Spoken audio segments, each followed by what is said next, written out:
Bismillahirrahmanirrahim. Wa kadzalika al-ulumu wal ma'arif. Wa kadzalika jeung nyakitu deui sapertos ud wal hatob kai jeung suluh. Al ulumu ari pirang-pirang ilmu wal ma'arifu sareng pirang-pirang kamarifatan, pirang-pirang kanyaho atau pengetahuan ci basa Indonesia.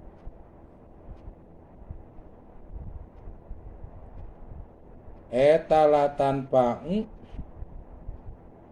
atanapi wa kadzalika jeung nya kitu deui saperti kitu ud wal hatob al ulumu ari pirang-pirang ilmu wal ma'arifu jeung pirang-pirang pengetahuan atau kanyaho teh atau pengertian teh eta la tanfa'u moal manfaat ya ulum wal ma'arif ma'a su'il akhlaqi sarta awon budi pakarti.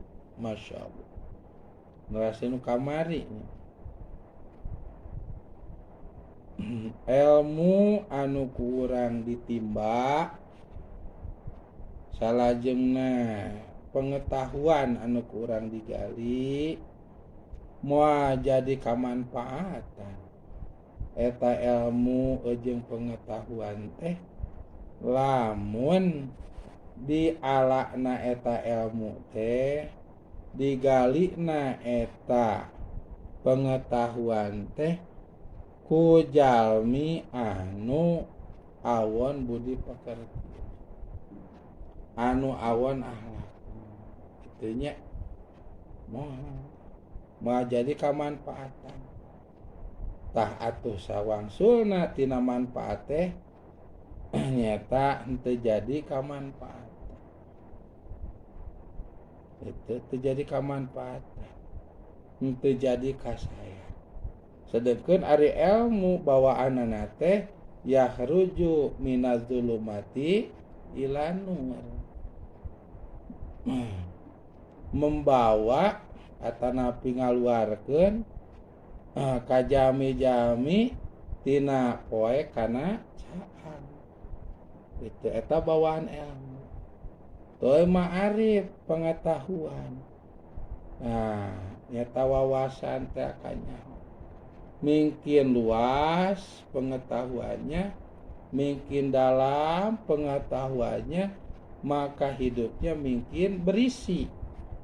Lamun mungkin berisi berarti mungkin tungkul, berarti ma'arif pengetahuan itu nyebabkeun kana tawadhu.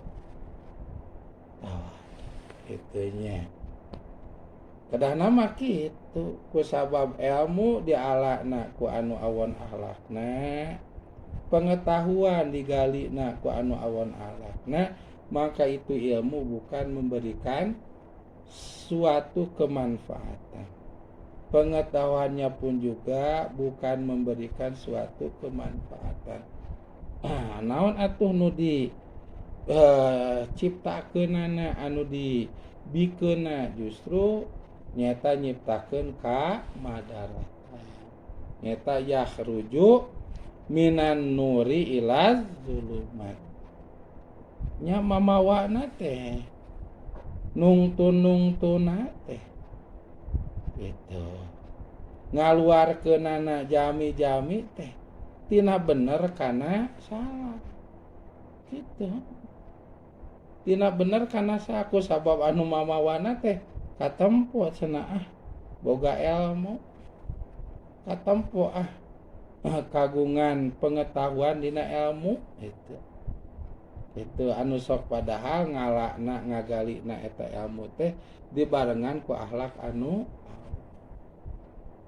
tidak menyadari jami anu dicanak teh ku sabab teu apaleun teh jeung anu ditempona teh jama anu boga ilmu jeung aya pengetahuan dina ilmuna anu sok pada dibawana aku eta anu boga ilmu jeung pengetahuan teh nyata tina geus balalener kana sarana gitu sarana yang ilang tak bisa kitu kusabab ngala ilmuna dibarengan ku alak anu awon naudzubillah tamatak pentingna urang ngaos akhlak teh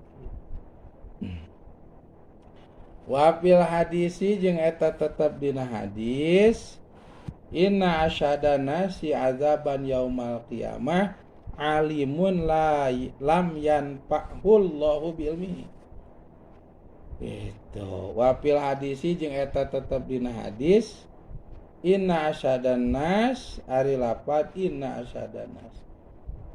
asyadan nasi saestuna pang bangetna pang beratna pang dahsyatna manusia apane azaban siksaanana yaumal qiyamati dina dintenan qiyamah eta alimun jama alim tuh jama alim kumaha lam yanfa'hu anu henteu maparinan manfaat ka alim saha Allah Gusti Allah bi ilmihi kana ilmuna alim tuh